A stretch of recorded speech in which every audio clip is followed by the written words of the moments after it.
So you know that last week I was riding, out here, kind of, I could kind of head into Three Bridges or whatever, and I went over the bars. Yeah. And I kind of landed in a giant cactus bush. Okay. And it got me thinking, what type of plants should you avoid when you are riding? Any idea? Spiky ones. It's an ambush. That's what you should try to avoid. Is an ambush. That's the plant. My God, that's really bad. These don't ever get better. It isn't. No. Yeah, they don't. I mean, the dad joke. What do you think a dad joke's definition is? Like, I don't know. Is it supposed to be good? That's what I want to know. Or is it supposed to be bad? It's supposed to be bad. If it's supposed to be bad, by design, we kill it. It's so we're killing it then. So, it's Monday night here on the MCP. We're fresh off of the Sedona Bicycle Festival. Got to talk to a lot of companies. I don't think you guys were there. Norco wasn't up there, were they? I don't remember seeing you. Usually I would go by. Were you guys at the Sedona Bike Festival? Do you know? I'm not sure if we're at Sedona this year. We were last year. Yeah, I remember last year because I actually saw the new optic there and the new fluid VLT, and I bought one of each. But we're here with some of the outstanding talent from Norco Bikes, and they were just telling me they're both out of Vancouver. Oh, nice. Yeah, not too far from their headquarters. Would you guys care to introduce yourselves? Maybe we can start with you, Colin. Yeah, sure. So my name's Colin. I'm one of the development engineers at Norco, and we kind of split our engineering department into production design, R&D. So I work on more of the R&D side of things, mostly focusing on suspension development. So that includes developing the kinematics for our full suspension bikes, doing some mule test work on new projects, working with our suspension suppliers on custom shock tuning, and then kind of final components working on our RideAlign set of guides. Nice. Right on. Over to you, Kirk. Yeah. So as Colin explained, also work on the development side of our engineering team. I've been with Norco for 3 years now, and before that was kind of full-time into downhill racing for a number of years, through while I was in school and stuff like that. So a bit of a different sort of background, but it's tied well into working with Norco, where I can kind of do my engineering stuff, but also do test riding as well. So, do you guys think that are you both downhillers? I don't really get on the downhill bike, because definitely not as much as Kirk does. What's your weapon? What's your weapon of choice? A weapon of choice right now, I don't know if we can talk about just yet. Oh, okay. Well, no, you don't have to disclose. I'm liking the short travel stuff these days. Oh, I think I may know what you're talking about. So okay, and then because I'm an old downhiller, and so I don't know if that got me into suspension, or if it was the other way around. Getting into suspension got me into downhill. I couldn't tell you which one came first, but I was listening to another podcast with Kirk, I believe, and they were talking about the downhill bike production. I can't remember. I think it was Blister or something. So, and that was really interesting to hear how many times you guys go through mules, build something up, just run through it. And I think from what I heard on that bike, you guys are still developing it. You don't even know if it'll ever go into production the way it is, but you're just trying to make it a pure race bike. Is that about right? Yeah, that was probably a little over a year ago, I guess, when we did that podcast. And I think even since then, we're still tweaking away at things on the downhill bike for the race team side, but finally are also starting to steer that ship towards a production bike as well. So that's going to be cool. What do you think is the hardest thing to nail down when you're dealing with that? Are you fighting rider feedback with what maybe computer models do, or is it just trying to get speed? And I can't imagine that's easy to get all of those different riders' opinions and try and figure out which ones make the biggest difference. From my end, it does feel like, going through this process, it does seem that a lot of the riders kind of find themselves in a similar area, and we do sort of tend to steer in the same direction. Yeah. Go ahead. Yeah, I think that's pretty true. I don't know if that's just a case of the riders that we worked with over the course of this project, or how adaptable this bike is. It lets us test different elements of the suspension and geo and isolation and really kind of zero in on the ideal numbers. But we do, kind of see most of our riders converging on really similar settings. And we've been working on this bike for, I guess this will be coming into our 4th season if we include the season we did testing the mule with Kirk. So over that time, we've worked with quite a few different riders, probably close to 10 between development and race team. And the fact that everyone seems to sort of converge on very similar settings within a little bit of adjustment kind of suggests that we're getting close to zeroing in on sort of ideal characteristics. That's awesome. I mentioned before we started recording about I just set up my optic. So this is the new optic with the high pivot. I'm excited about it. We have pay to play is what we call. You have to climb everywhere in order to go down. The terrain though can be really rocky, square edge, volcanic, really sharp rocks, and so the optic coming in at 120 in the rear. I believe that's correct. Is that right? So 125. 125, thank you. And then it's but it's a high pivot, and so when you look at it, it looks like what you see on the World Cup downhill races. You've got this big idler sitting up high, and the chain's routed over the idler and comes down onto the chain ring, and so it has this look of this long travel kind of trend. But it's only 125 millimeters, and we've had actually difficulty getting our customers to kind of wrap their head around that. Yeah, totally. And so maybe it'd be good to orient our listeners. I think you guys have 4 suspension platforms, if I have that right. The VPS, VPS HB, HVP, and HVP 6. Do I have that right? Yeah. For the 25 lineup. I guess it'll be kind of 2 main production layouts, and then the HVP6 that we're using on the downhill bike. The range was that high virtual pivot or HVP layout, and that's kind of spawned the downhill bike layout. But yeah, on the production side of things for 25, it's mostly going to be our VPS or like our horse link layout, and then our VPS HP, which is a variation of a horse link layout with a higher pivot. So Colin, Kirk, could you take us through, like, explain each one of those, like how they work, what the differences are between them, and then like what bikes they're on in your lineup? I think at the heart of kind of our approach to suspension platforms is axle path, really. And so axle path is just how your rear axle moves relative to the front triangle as your suspension's compressed. And really our approach to different suspension platforms is trying to tailor axle path to the terrain and the intended use of the bike. So you can tune in different amounts of what we call rearward axle path, which allows the back wheel to move out of the way of kind of square edge hits as terrain gets rougher, and allows you to maintain speed and control on kind of more demanding descending trails. And so that's kind of as you move from our short travel bikes that use the VPS layout without an idler with a more conventional axle path into kind of the more demanding applications, things like the sight and the optic, all the way up to downhill. We're introducing progressively more rearward axle path to try and manage those rougher, higher speed, chunkier kind of descending trails.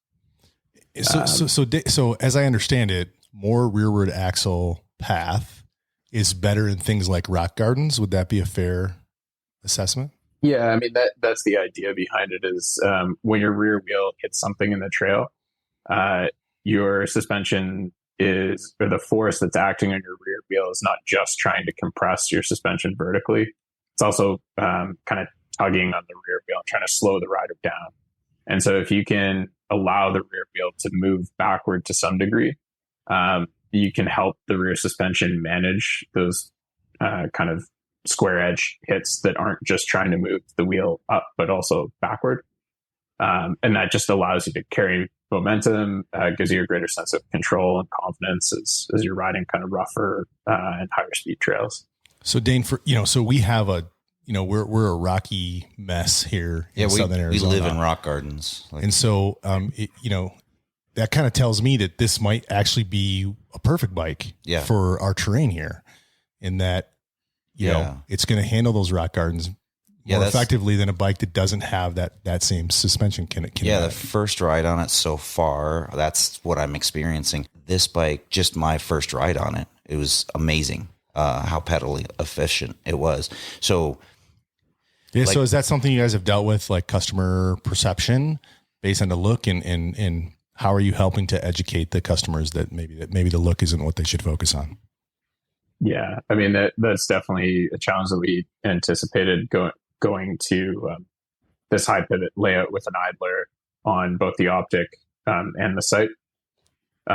We do get that question quite a bit, which is why we try and bring it back to high pivot bikes aren't necessarily they don't all perform the same. Much the same as we think of having varying amounts of vertical suspension travel. You can have varying amounts of rearward axle travel or rearward axle path as well. So in the case of something like the sight or the optic, they do have more rearward axle path than a conventional force link design wouldn't run an idler, but it's not so extreme and definitely not taken to the extreme that you would see on a downhill bike. So we're trying to kind of strike that balance between a bike that still feels really intuitive when you're cornering it, off jumps, still handles like a conventional trail bike, but at the same time, we're able to just take the edge off of all those square edge hits as you are riding through kind of rougher trails and just enhance the sense of confidence when you're descending. And then, one of the things that we've tried to talk about with these bikes to sort of dispel some of the myths around idler bikes being less efficient to pedal is what we've done with idler location. So it's quite well hidden because our industrial designers have done a good job of kind of hiding the idler inside the chainstay. But the idler is actually located separate from the main pivot. And we did a lot of work in the mule phase for both these bikes, moving the idler around to tune what we would call the anti-squat, or kind of how chain force interacts with the suspension, all with the goal of trying to make these bikes pedal really well and in line with what you would expect from a trail or mountain bike. So that's one of the things we like to talk about when people think of idler bikes as being inefficient, is actually you have this kind of unique tuning feature by being able to locate the idler separate from all your other kinematic points that lets you fine tune how the bikes pedal to a greater degree than you would even get with a bike that doesn't run idler. So it's actually in some ways an advantage rather than a disadvantage. Can we touch on a couple things? So our listeners are amazing. They're all over the world, 66 countries. Yeah. So, but one of the things that I struggle with as a suspension guy, a bike guy who's been doing this a long time, is there's a lot of new terms that have come out in the last few years. And I'm hoping, because you guys are probably the ones coming up with these terms, so I'm hoping you can help me throw some definitions out to kind of help people kind of understand them, including myself. So some of these things, I was joking on a different podcast about kinematics. So we found out kinematics is just the relationship of the suspension against itself, and it's kind of an easy word to say, a suspension system. If that makes sense. And so the other one is that I'm struggling with, because I've got old terms and these are new ones, are anti-squat and anti-rise. Anti-squat and anti-rise are similar terms, but kind of deal with two different scenarios on the bike. They both relate to what happens with your rear suspension when you're either accelerating or decelerating. So when we're accelerating on our bike, it's when you're pedaling. And what happens when you're accelerating is you create what's called, your body and the mass of your bike creates what's called an inertial load. So it creates a load that wants to oppose the acceleration or try and keep your body stationary. And the result of that is you'll increase the amount of load or weight over the rear wheel and decrease the amount of load or weight over the front wheel. And so if you weren't doing anything with the rear suspension to try and counter that, you would feel that as what you talked about, Dan, pedal bottom. Okay. So you put some power down through the cranks, you start to accelerate, your body wants to stay stationary. creates that inertial force that transfers some load to the rear wheel. Your suspension has to counter that increased load over the rear wheel, and so it compresses. Okay, so hold on. I'm going to do a little bit of translation while we're talking. So, yeah, no worries. So what you're saying is, as you push the pedal down, your body and your force is almost trying to make the bike do a wheelie, which pushes the back end down, or your cranks down more, and squats the bike. Is that a fair? Yeah, I think that's not a bad summary of it. And then when you stop loading it, it wants to come back up. And then when your next leg comes down and does the same thing, it squats it. And that's why we get this kind of, in the old school way, we used to call this pedal bob, because you would get this kind of up and down feel as you pedaled, as your body kind of loaded the bike and unloaded the bike through the pedal stroke. Is that? And that's kind of the unique thing about bicycles that's a little bit different from some other vehicles is the way that you accelerate, you generate power. You don't generate power or torque at a constant rate at the cranks. Yeah. As we all know, we generate the most torque at a certain point in our pedal stroke, and so you get this really like cyclic kind of nature to it, and that's where the bobbing comes from. Is it's not just the bike squats while you're accelerating and then it stops when you're no longer accelerating. You're constantly going like accelerate, decelerate, and it just creates this kind of cyclical like pedal bob sensation, which a lot of people will perceive as being inefficient. It'll feel like it's kind of just sapping all your energy when trying to pedal. We'll get feedback from customers that way, like, oh, it's bobbing up and down. And then as a suspension guy, I've got to go and figure out if I can do something with the suspension to counteract that, whether it's, like when they produced Pro Pedal back in the day to kind of calm down shocks, or now you have a trail switch on some of the shocks, and so they try to overcome it. And then you guys are using, I'm assuming you're using the design of the suspension to get rid of that rather than relying on the shock to do it. It's a mix of both. Okay. I guess bringing it back to anti-squat is what can be done with how you locate your suspension pivots. You can tune in a certain amount of what we would call anti-squat to counter the suspension compressing when you're accelerating. Okay. And that's purely just done by, forget about, the shock for a second. It's just how you've located the pivots relative to one another and relative to the chain. There's a balance because your shock can also do some of the work. That's where things like climb switches come in. When you close your climb switch, it increases typically it's your low speed compression damping. Sometimes it'll do some things to rebound as well. You can lean on the shock a little bit for some pedaling support. So generally it's trying to find the right balance because there are some drawbacks to going too far with anti-squat or relying on it too heavily to create an efficient pedaling feel. And so that's where the mule process comes in for us, is trying to feel out what that balance should be on a bike to make it pedal the way we want it to, but at the same time make it descend the way we want it. Okay. So Colin, I've heard you talk previously about your attempts to try to measure pedaling efficiency and how difficult it is to do that in a quantitative way. And so you had said rider perception previously. So even if the pedaling is very efficient, if the rider feels like it's inefficient, that's a problem for you guys. And I'm interested in Kirk's perspective, from a pedaling efficiency perspective.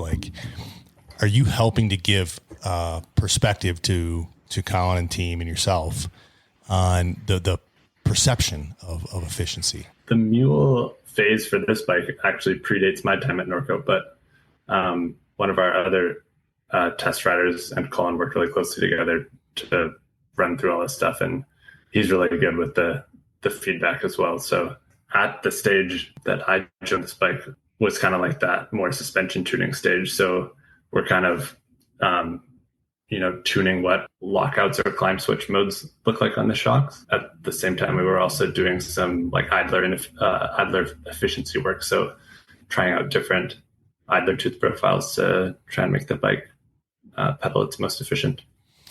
I mean, is it really a problem where the suspension design is actually providing an efficient pedaling platform, but the rider says this doesn't feel efficient?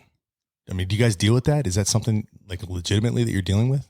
Yeah, we were just talking about this earlier today that I think, we'll mount data acquisition on the bike, and we've done some testing where we're just like climbing a road and looking at the data and, trying to see that pedal bob in the plot of like the rear shocks action. We're always going to combine sort of the rider's feedback and the data and not just look at one or the other.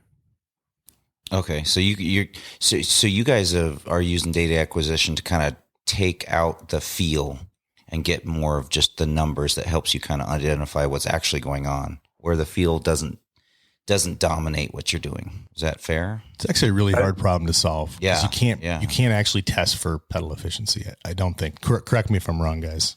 At least in our experience, it's pretty tough to do outside of a lab setting. I mean, it depends how you define efficiency, but with the site mules, what we tried to do was do testing where we had different idler configurations that would vary anti-squat across a fairly wide range, and then run a power meter and measure for a consistent average power over a certain segment, the time to complete that segment. Thinking the setup that does it in a shorter amount of time for the same applied power is going to be the more efficient setup. It's going to be the one that gets you up the hill quicker. But then ultimately we realized that if you're applying the same amount of power at the cranks, you're going to get there in the same amount of time. All other things like rolling resistance and stuff being equal. So really what you need to measure is how much energy the rider is outputting to generate that power at the cranks.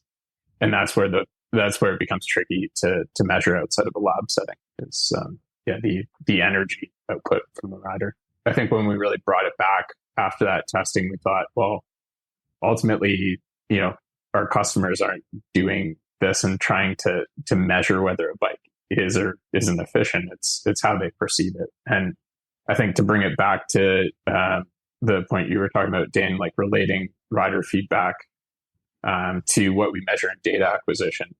I think in that scenario, as well as any other time we're testing with data acquisition, we're not just driving our direction entirely off of data, just the same as we're not driving it entirely off of rider feedback. A lot of times it's trying to take what the rider's feeling, and we work with ride development riders that have great ride feel and good feedback, and look at why they're feeling that by digging into the data.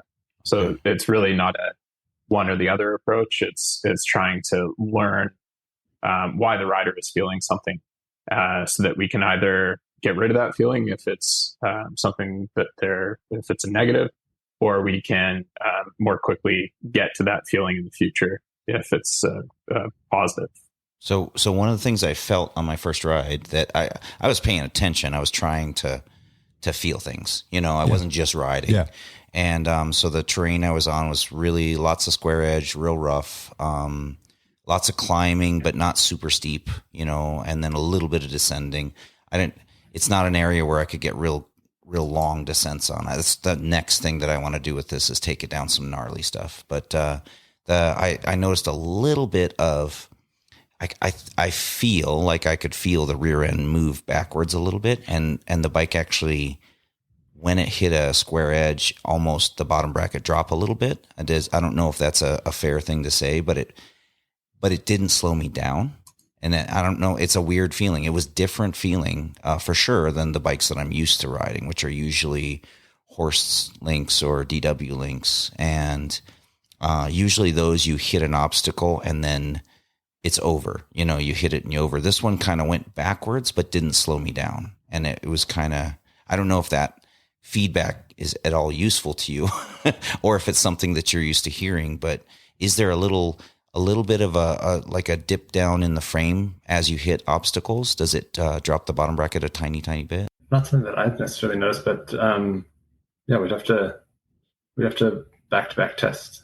Yeah. Do you think my brain is thinking that axle's going backwards, and so it's just making that up, which is very possible? Yeah. I wasn't going to say anything, but Yeah, confirmation bias is a hell of a thing. Yeah, that's okay. That's okay, because that's what I'm out there literally trying to feel a difference, and so is my brain maybe coming up with it. What I did notice is who gives a shit? You didn't slow down. Well, so yeah, that's what I did notice is I didn't slow down, and I didn't have any pedal issues. The other thing that I noticed is that one of the hills that I ride is called Lost Arrow, and it is super technical as far as like repeated rocks, and they're pretty rhythmic, so you can get in front and wheels dropping into like little holes at the same time, and it's really difficult to climb this hill without dabbing, and I made it up no dabs, so I was pretty proud of that. So the traction was really good. None of those square edges stopped my momentum. That was what I did notice. So in fact, if anything, the front fork was more likely to stop than the rear. So yeah, no, that's cool. I that's one of the things I really like about. I ride the Sight a bit more often than the Optic, but pretty similar layout, just a little bit more travel. But yeah, one of the things I really like about that bike is how it climbs on kind of more techie stuff, like the scenarios. And like you said, if you're coming off of another bike, I found that when we first started riding the Sights, and I would climb up a trail I knew pretty well, and go like, okay, this is normally the spot where I got to jump off here on this climb. And it, just a totally different feeling, and the amount of traction that it had, and the climbs I was able to clean that I would normally make it up, is, maybe not something people think of, or it's not the first thing people think of when they see a high pivot bike like that. But no, I think that's what we're in the shop. I think that's probably our biggest barrier. And one of the reasons that I got this bike is to help people. You can tell people, they can read a magazine, they can read a lot of stuff, but when you're relating that product to the trails they ride, it really helps them understand what that bike's going to do, And one of the things we do on the sales floor is we ask people what their favorite trail is. What's your best trail? What's the trail that you want to ride the most? And that gives us a lot of insight as salespeople on what bike is going to kind of fit their needs the best. And this one has been one of those that's, you want to say Bug Springs, which is a big hit descending shuttle run. But I got to tell you, I think this is going to be the number one Star Pass or Sweetwater ride bike, which is, tons of square hits, not necessarily a ton of downhilling, but lots of technical climbs. And a lot of people, I think, abandon those trails because they get to where they just can't get up those techie climbs. And this bike, I think, would help them do that. So at least that's the first ride impression. So you asked two questions before, and we covered the anti-squat, right? Yep. Yeah, anti-rise. Anti-rise. Yeah. Like maybe you could help us explain that, how braking impacts that, and so on. Yeah. So what's a layman's term for what's going on with the bike when you talk anti-rise? Brake dive. Brake dive in the front, or is it brake? Like you put the brakes and then your seat comes up, kind of like the old Klein Mantras, where it launches you. So, I mean, I guess when I'm talking about it, I'm thinking your weight shifts forward, and so your fork compresses, and you take some weight off the rear. Okay, which can be pretty disconcerting feeling if you're jamming on the brakes on something steep and you're getting pitched out the front door. So yeah, anti-rise is I guess very similar to anti-squat, but kind of working in the opposite direction. So just the same as when you accelerate, your mass wants to stay stationary, and as a result creates a force that increases the load over the rear wheel. When you hit the brakes, you're transferring load to the front wheel, which is why your fork will compress. Sometimes it feels like you're getting pitched over the bars a little bit. So anti-rise is what we can do with the rear suspension to try and counter that. So a high level of anti-rise would imply that the rear suspension's it's resisting the rear suspension moving to a more extended position in its travel. So it's trying to hold the suspension down. And if you have quite high levels of anti-rise, bikes like our old downhill bike, the Orem HSP, is a good example of this. It would actually kind of squat into its travel when you hit the brakes. And there's some pros to that in terms of like how they preserve preserve geometry when you're hard on the brakes. They don't or get rid of that sensation of being pitched over the bars. But there are some drawbacks. So when you're holding the suspension down into its travel with high levels of anti-rise, you're not allowing it to recover after kind of successive hits from things that you're hitting in the trail. So it can kind of pack down. And that's where you sometimes hear the term brake jack, which is really just your suspension isn't able to independently move to track the trail surface while your brakes are applied. And so it's not doing as effective a job at isolating the rider from all the kind of rough impacts. Wow. The way you explain it is amazing, because it makes total sense. When you're going downhill, your weight shifts forward, it would unweight the rear suspension. And so you guys are actually trying to counteract that, but then you got to balance that with not going too much. So no wonder, these suspension designs are so complicated as far as like moving one little thing can really change a ton on the bike. So is the brake position? So I've heard with some people where if you put the brake on the chainstay versus the seat stay, that can affect brake jack. Like in the olden days, we had floating disc brakes, and I think that was to get rid of that, right? To try and allow the wheel to float and the rear suspension not be so you guys are trying to figure out how to do that without having a floating disc brake, I'm guessing. Definitely talk a little bit about floating brakes, because they might be making a comeback. But I've seen some stuff. I saw a couple patents. So. The floating brakes, I think, originally came about when a lot of suspension designs were still single pivots, or like a linkage-driven single pivot. And really that means that the rear axle's mounted generally to the chainstay, and that chainstay is directly connected to the front triangle. And so the rear axle's just rotating around the main pivot.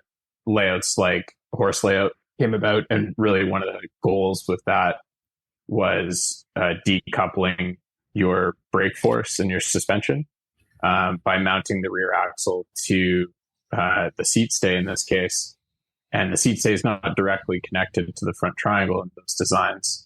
Instead of being a single pivot layout, it's what we would call a virtual pivot layout, where the point the rear axle is rotating about is kind of defined by the chainstay and the upper link and how they attach to the front triangle. That gives you some freedom to define different levels of anti-rise and run. I think originally with the horse link layouts, it was to lower anti-rise relative to some of the single pivot layouts that were used at the time. So kind of make braking and suspension more independent of one another. Okay. And then one of the things, Kirk, is you've got a lot of history in downhill racing. And so is there a way that you can help us understand what some of these terms would do on the bike, what you may feel on a track or something like, I think with my job is always to take some of this technical stuff and then to change the wording so that I can kind of relate it to my customers, if that makes sense. Mm-hmm. And so a rider who's feeling something may not know how to put it into words. Like you guys have World Cup athletes that are giving you good feedback.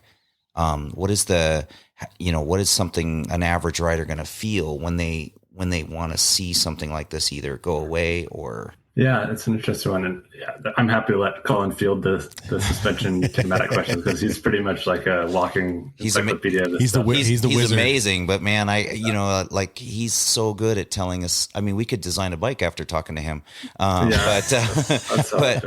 But like, there's a lot of people that are riding and have no idea what's going on, and so how are they figuring out this stuff? So like, what are you feeling on the bike? As it pertains to downhill, anti-rise is the most interesting one, because kind of like Colin said, there's advantages and disadvantages. When you're downhill racing, like the feedback that we can get on the high pivot bike is, I guess, having only ridden a high pivot bike for the first time when I joined Norco 3 years ago, my impression was kind of that it worked quite well when I was descending, because it's not loading the front wheel and you can like drag rear brake. I drag rear brake quite a lot when I riding downhill. And as you can sometimes see by my blue pads and rotors by the bottom of the run, but but you can actually use that brake drag to sort of kind of like, keep your bike on the plane you want it to be and not load the front wheel. So that's a really cool one. Yeah, something we're going to dig into more here as we do a little more anti-rise testing, but as well, feedback that your average rider might feel is just that it feels like a bike could feel stiff under braking, and it's sometimes hard to discern, I think, for me as well. Like, is that stiffness because the shock is too soft, and it's actually like squatting too far down in the travel, and like Colin said, you're getting kind of packed down. Right. Almost a bottom out, but it's steady. Yeah. Or like if it's because there's actually too much weight on the front of the bike and there's not enough weight on the back. So I'm sure as a tuner, Dane, you kind of get some of that feedback as well. And sometimes I think, like a lot of things, feedback can sort of doesn't always give you the exact direction. There can be like almost two opposite ends, and give you the same feel in the end. The lens of every rider is different, right? So, the birth of this question is as how do the average people, take what they want out of a bike and then kind of figure out what bikes fit their needs. So like, for instance, one of the things that I'm hearing from you is like, if you're starting to lay in on the brakes on a descent and you're going pretty fast, if the rear end is starting to lift up, you may get some skipping over the tops of stuff and maybe not stay planted. I guess planted is a good word that I hear a lot. And so like having that suspension feel like it's stuck to the ground, like those are terms that we use all the time. Like that's something that I like. When I race, I like a very different suspension than when I go to the bike park. And so like my race bike has got much slower suspension, much slower rebound. I want to be stuck to the ground. I actually don't mind if I pack into a corner a little bit and keep low, because it helps me, basically berm around that corner better.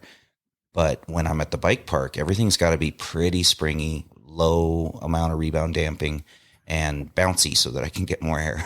So those little terms and stuff. So if I've got a bike that's got, anti-rise properties, is it going to have a more planted feel? Is that something that I'm going to probably see more?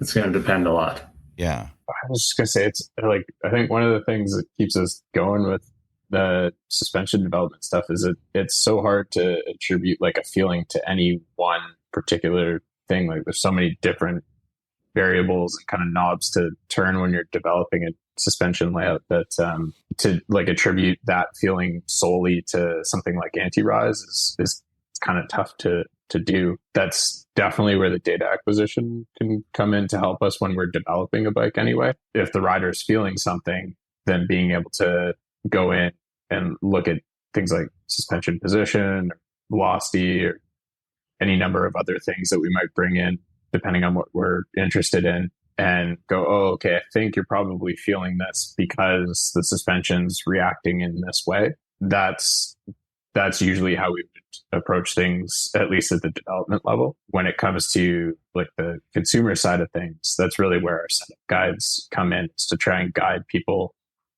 once they've bought their bike and they're trying to set it up for themselves and the trails that they're riding, to guide them towards a setup that's going to work well for them and the way that they want to use their bike. Can we talk a little bit about that? Because I don't want to get too dwelly on the suspension stuff. And I got to tell you that RideAlign is pretty cool tool on Norco's website. And I was really impressed. I was kind of pessimistic, guys, when I went to do this, because I've seen apps and stuff come up with each bike and stuff. And the amount of data they give you just to set up, it even told me what bar width. So maybe either Colin or Kirk, you can take us through RideAlign for our listeners. Explain what it is. How do you get there, and what's it used for? I can tell you how it came about, maybe, and then Kirk can maybe talk about like how it looks in its current form, because he's been doing all the educational stuff for it. RideAlign came about actually just a bit before I started at Norco, but it was kind of born out of us seeing that we would send bikes out for review with media or out with customers, and we would get kind of mixed feedback on a bike that we thought was really good. Kind of tried to dig into why that was, and realized that a lot of times people were setting the bikes up quite differently from how we rode them when we developed them.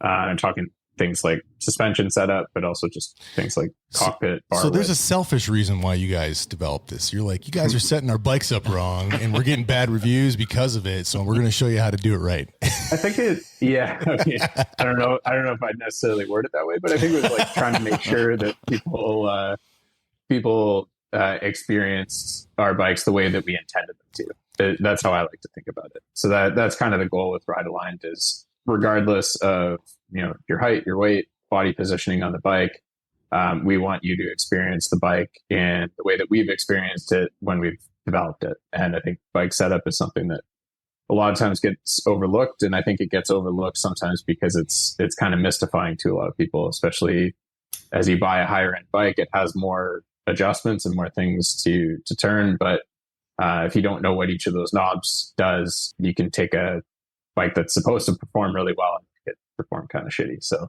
that's where RideAlign was kind of born out of. It started in kind of the version 1 of the setup guide.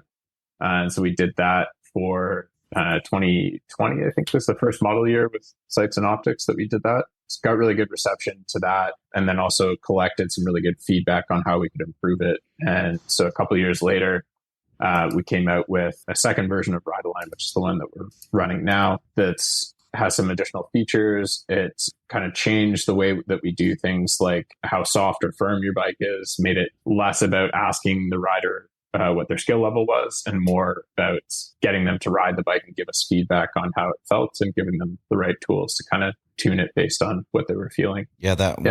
When I set it up initially, it actually asked me where I'm centered on the bike. So it had, is it called recommended a center? Like it had it a little bit farther behind on my optic than center, Yeah. So you're talking about rider position. Yeah. Rider position. And I actually stuck it more forward. I don't know why. Because you ride more forward. I do. Like you've even commented that I sit on the bike more and I actually corner, from the seat more. I don't stand as much, but I also knew the ride that I was going to do, particularly that day, was going to be climbing and tiny descents, very short ones. So I wasn't going to be like doing a long descent. So I wanted to kind of bias it towards the middle. But then some of the other sliders that I didn't play with were, what's at the beginning? You do your weight first. The first sliders I didn't mess with those at all. I just put my weight in and skip to the next one. But can you change is it aggressiveness that you're changing, or is it terrain type? Suspension feel, trail grip, trail type. Okay. See, I'm going to go play with that, because I want to see, what they do and if my settings will change or be recommended versus what Norco says. That's what I recommend to people, is to just leave the sliders probably in their default position unless you have a really strong preference for your first ride. And then if you come back and you find that like your shock feels way too soft, then, you might adjust the rider position to be further forward, and RideAlign will spit out some settings that give you a more balanced position. Or if you find it way too soft, then you can change the feel slider as well. How does the RideAlign figure out your bar width? Because it didn't ask me my shoulder width or anything like that. They're meant to be starting points rather than like really rigid values. And definitely in the case of bar width, we're making an estimation, I guess, of your body geometry based on height and weight. It's one of the challenges of you don't want to overwhelm the customer by asking for too much information, but at the same time, you want the setup to be accurate. So it's trying to find like, how can we do as much as possible with as little information as possible? And so we've got some kind of test rigs that we've developed in our lab to look at things like rider weight distribution and body position on the bike to try and learn how we can take things like height and weight and make some assumptions around how that person's weight's going to be distributed on the bike, or in the case of bar width, what their kind of average shoulder width would be and what a good starting point in terms of bar width would be. It's pretty amazing. I mean, you guys are only collecting 6 data points, if I'm seeing this right. Suspension feel, trail grip, trail type, weight, height, and your rider position. Do I have that right? Are those the 6? And then obviously the bike that you're on.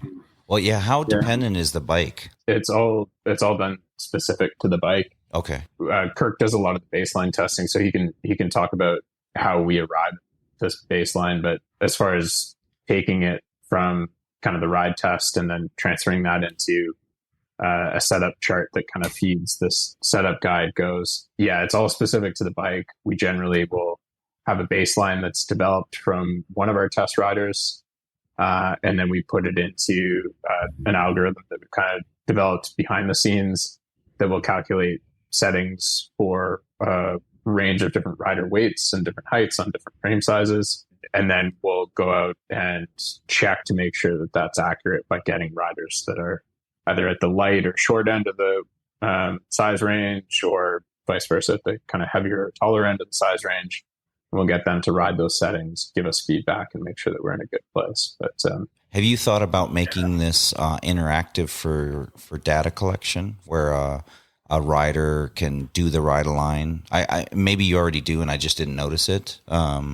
But where they do the RideAlign and maybe then you share their results, or maybe share feedback, or are you collecting the input from the riders and using that to help in your data analytics? We do some stuff, I guess, with the like high level things, like the majority of people setting one of these sliders towards one end that tells us, oh, okay, maybe we didn't quite get our baseline right. Maybe our recommended settings are a bit firm because everybody seems to be setting the slider towards the soft end, and then we can kind of adjust from there. So we'll look at things like that, or the sizes that people are purchasing based on their height will give us some information on where we should potentially go with sizing in the future.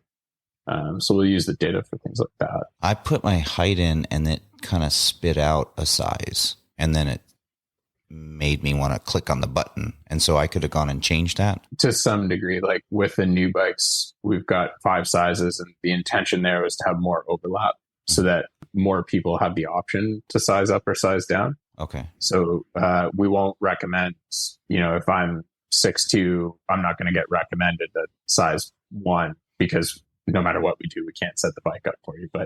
But yeah, if you're somebody that kind of falls in the middle of 2 sizes, or we'll allow them to pick one of those 2 sizes, and we do actually tweak the settings just a little bit based on which size they've purchased. Okay. Oh, interesting. Why is reach, because it doesn't take into that account, why has that become the dominant number that people are talking about? Bike fit's complicated. Yeah. People are, although, you can be the same height, but like you said, you could have somebody that's all torso and no legs, short legs, or, other way around, all legs, short torso.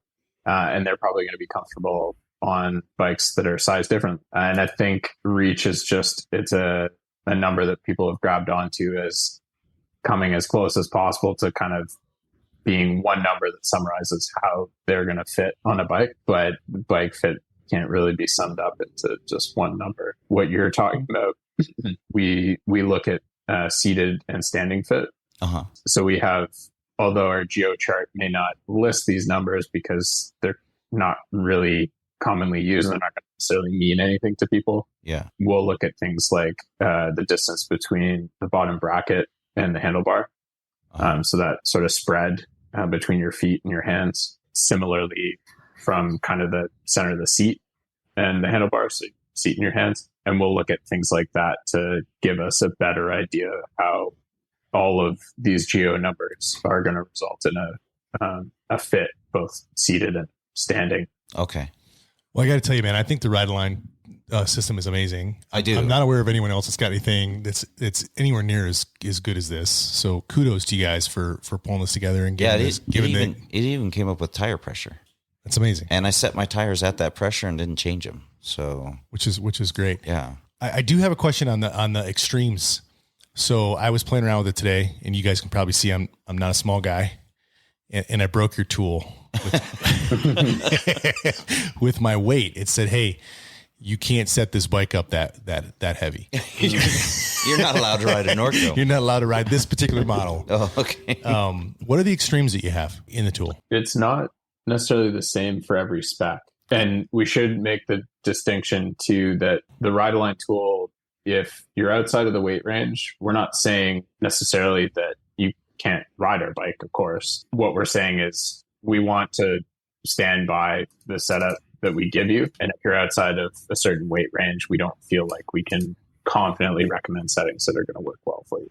So that's just subtle kind of distinction there. A lot of times it's driven off of suspension spec. We can do things and generally it's pressure in your fork and your shock, or spring rate if you're coil shock. That's usually where you're going to max out. And we can do things with the kinematics on the rear suspension to control what pressure a rider needs to run relative to their weight. But in terms of the forks, we're more tied to what our suspension partners will top out at on pressure. So we need to go talk to Fox, DVO, RockShox, and be like, listen, well, there's heavier riders out there, guys. Let's but to give you an example, let's get up to 260. So I pulled up my settings. I took a picture of them. So it said for my shock setup to put in 252 air pressure. Yeah. What's the max on that? 350 usually. I haven't checked Vivid, but most of the time it's 350 on most rear shocks. And so I have plenty of room to go. And there are some brands, we sold a couple brands where we ran into the problem where you couldn't put enough air pressure in them. In fact, I think Intense was one of them. And one of the first generations X2s, they only went to 250 and they had to do a recall on the ear slave and deal. I think that was 2014, 15, somewhere in there. So, the leverage ratio will have a lot to do with that. So what do you think your leverage ratio? I want to say it's a little on the high side. Is that fair? I guess high and low is maybe all kind of relative, I guess. I think on the site and the optic, you're seeing a lot of brands, I think, converge on pretty similar shock strokes relative to rear wheel travel. Yeah. So I think we're not the only ones that have learned that the high leverage stuff does make it really difficult to set bikes up for heavier riders. We definitely had that struggle with the previous generation site. We ran a shorter stroke shock for the same amount of wheel travel. So as a result, we had higher leverage. Yeah. That means that you need to run higher shock pressures for the same rider weight. So we had trouble supporting heavier riders on that bike. And that was one of the things that we wanted to improve on with the new site, especially, but also with the new optic. We thought there was room to improve. Yeah, this is is this a 185 by 55? It's a 50. 50. A 185 by 50. Okay. Yeah. Well, and then am I going to run into problems when I turn it just into for our listeners? This guy loves to overstroke every bike he has. What would you say about Dane overstroking his? Yeah, I haven't done anything. I just got it today, so I haven't played with it. But do you think that's a bad thing? I'll usually cycle the suspension and see if I have any interference. So I don't know if you guys have done that yet. So because usually 185, I've got 185 by 55s lying all over the place. So. That would be. I can already tell the answer by looking at Colin's face right now. So it's like, listen, man, if we wanted it to be 55, we would have made it 55. If we go away from that and to what Colin was talking about, the leverage ratio. So like a lot of bikes at 120, I'm seeing it like 40 stroke length, like a 190 by 40. So this is a long this shock I see on other brands on much longer travel bikes. So we're somewhere around between 3 and 3.1 kind of starting leverage, which is, I would say it's pretty middle of the road. We definitely played around in 3.2, like on that site that I was talking about. That starts to give you troubles in terms of shock setup, but low leverage can also be challenging, especially around compression tunes. Yeah. And getting something that's light enough for those lower leverage brakes to not feel too firm. So that's kind of how we ended up in sort of that middle ground. Yeah. Yeah. And so if it's low leverage and you have a really light rider, you may it may always feel harsh and it's hard. You have to retune. I'd be remiss if I didn't ask you guys to change subjects a little bit. You guys had Greg Menard join you last year. How has he influenced or impacted or is messing with your design process? The optic is his favorite bike. Oh, really? Speaking of optics. That's He's cool. a big fan. That's it. That's all we get. The optic is his favorite bike. But no, I do think he challenges us to achieve a really high standard. That's kind of he's the GOAT. He's demands the best of himself and his equipment and everything. So it's been pretty cool. Like, obviously just joining within the past year, he's kind of just seeing some of our new bikes coming out and hasn't been super involved early in the development of any new bikes that are coming out yet, but he's been pretty stoked on everything that we're kind of rolling out here. So that's always feels good. I felt the same thing when he first got on the downhill bike and didn't instantly hate it. And it's like, whew, that's a relief. I always wonder if some athletes are a little more too picky than others, and some are easier to deal with and some aren't, Yeah, Colin, what's Kirk like? Is he too picky or is he a little easier to deal with? Yeah. Kirk's exactly what you want in a development rider. I think he's like always open to testing some new theory. Doesn't really come in with any, kind of biases. Pretty open to doing blind testing, which some riders aren't super keen on. But I think maybe sometimes for Kirk, it's hard to separate the engineer from the test rider part of it, which I find challenging myself. But I'm not usually the one that's having to give all the really nitty gritty details on the ride feedback. So yeah, Kirk, do you have like numbers running through your head while you're riding? Like, oh man, if we just increased that by 2 millimeters, I wouldn't have felt that right there. I think, yes. I don't know. Sometimes it's been almost bad for my riding because I'll just go for a ride on a weekend and I'll realize that I'm just not even thinking about riding. I'm just totally analyzing, thinking about the bike or whatever. I'm like, dang it. I missed that whole ride. Yeah. But yeah, I do think that's kind of important. That's why it's important for me to do some of the testing blind, is because sometimes I just, like we were saying earlier, Dan, confirmation bias, or if you know too much and you go riding and you know what it's supposed to do, then it's pretty hard to convince your brain to be open-minded. So I think that's why I do like doing stuff blind, just to remove that. Well, hey guys, we really appreciate you guys taking some time to talk with us today. I got one final question. What are you guys excited about the future of Norco? Like, what's getting you jazzed? I'm always excited about the downhill team, but I'm also very excited about e-bikes. Oh yeah. Yeah, we haven't talked about them at all. No, and they have one of the best, in my opinion. Which one's the best? Well, keep in mind, I'm biased, confirmation bias. I like light bikes, but their new Fluid VLT is one of my favorite bikes ever. Like it's a killer bike, I want to ride the new one that's coming out. But I like lightness in a bike if it's lighter, and that thing is stock around 40 pounds. It's awesome. So we interrupted you though. Yeah. What else? So you guys are excited about the e-bikes. Tell us more. I'm on the same page. I love the Fluid VLT, and our next gen Sight VLT coming out is going to be just really rad. Just a big e-bike fan in general. Yeah, it's weird how many people say that now. It's crazy. In terms of things to get excited about at Norco, yeah, definitely downhill bike it's exciting every time a new season starts, especially with the rider roster that we've got for this season. We just wrapped up a test with some of the riders last week, and it's just cool to see how the team's kind of coming together already, and with all these kind of new faces and stuff, it feels like we're setting up for a really good season. So that's definitely exciting. But so everybody's healthy right now? Everyone except for Eris, unfortunately, had that crash at Hardline, so she's still recovering from that one. But we're hoping that she recovers quickly and can get back on the bike soon. And but otherwise, everyone's in good shape and training for the start of the season, which is not too far off. So that's exciting. But maybe instead of saying I'm excited about e-bikes, although they're tons of fun to ride, I kind of think that you're going to see people complement their e-bike with a light, short travel pedal bike. Like, to me, that's kind of what it's like. I don't want to fully switch over to an e-bike, but I want those two different experiences. Like, if I'm going to go for a pedal, I want it to feel like light, snappy, efficient. And so we got something coming later this year that kind of fits the bill for that. And I've been spending a lot of time on that bike, and that one's definitely got me excited. So tell us a lot about that. He can't. I know. I think if you look at our model lineup, it's there's definitely a couple bikes that are pretty long in the tooth. So I think it's probably pretty obvious which one's getting an update. There's a couple spy shots and stuff out there, so it's going to be good. Does it have an idler? No. I mean, maybe. No, I don't know. What do I know? I don't know anything. All right, guys. Do you have any final thoughts for our listeners?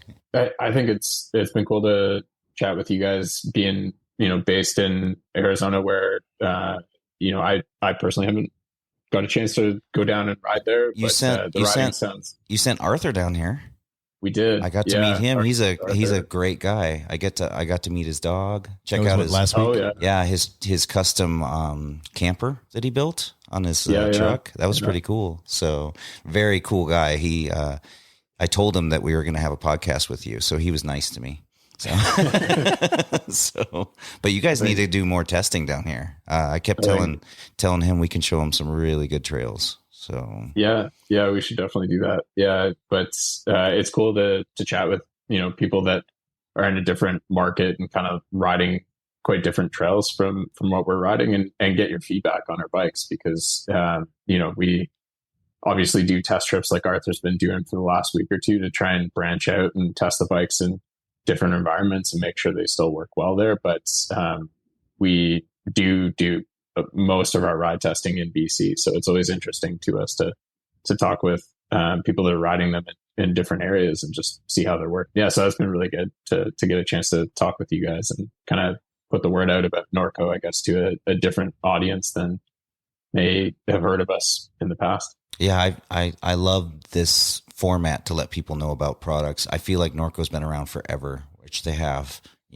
but I still struggle sometimes letting people know about the brand. I'm always curious why that happens. Well, I'd say don't be afraid of the idler.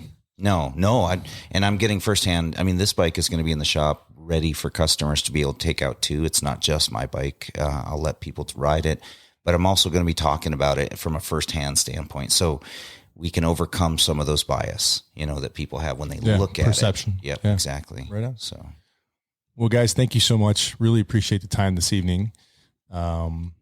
Yeah, man, I'm stoked to try one. Yeah, it's pretty cool. So maybe we'll get those guys to drop off an extra large for you to try out. That'd be good. Just got to get that weight. You just got to lose weight. Yeah, I just got to stop eating cheeseburgers, right?